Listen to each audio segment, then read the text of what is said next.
Autre chantier cette fois-ci terminé, une nouvelle unité industrielle spécialisée dans la fabrication de fer à béton verra bientôt le jour au Mali. Elle produira environ 150 tonnes de fer, toutes dimensions confondues, et emploiera plus de 500 jeunes maliens. C'est en prélude à l'inauguration de cette nouvelle industrie située à Tienfala, dans la région de Koulikoro, qu'une délégation du département en charge du commerce et de l'industrie vient d'effectuer cet après-midi même une visite sur le dit site. Constat, les travaux ont atteint un taux d'exécution de 100%. Reportage Abdraman Maïga. S'enquérir de l'état d'avancement des travaux de l'industrie malienne de fer, tel est l'objectif visé par cette visite de terrain effectuée par cette délégation du département en charge du commerce et de l'industrie.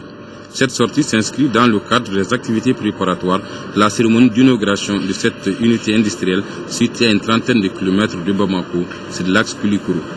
Lancée en 2010, les travaux de cette usine qui permettra au Mali de fabriquer environ 150 tonnes de fer par jour ont atteint un taux d'exécution de 100%. C'est une entreprise qui est très importante pour notre économie. La matière première, ce sont des ferrailles et le produit c'est du fer à béton. Et Dieu seul sait que notre pays en a besoin. En décidant d'implanter cette entreprise au Mali, ces initiateurs visent deux objectifs essentiels, à savoir approvisionner le marché local et sous-régional en fer de qualité et lutter contre la pauvreté en offrant plus de 500 emplois directs aux jeunes. Déjà, à une semaine de son inauguration, cette usine de fer emploie plus de 180 jeunes maliens. Les préoccupations évoquées sont surtout par rapport au fer importé qui ne respecte pas les normes.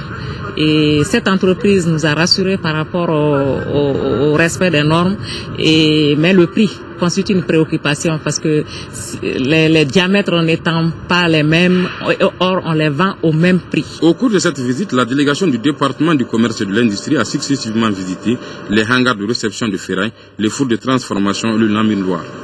Elle a ensuite pris connaissance du processus de transformation de la matière première en produit fini. Cette visite a pris fin par une séance de travail avec le premier responsable de l'industrie malienne de fer.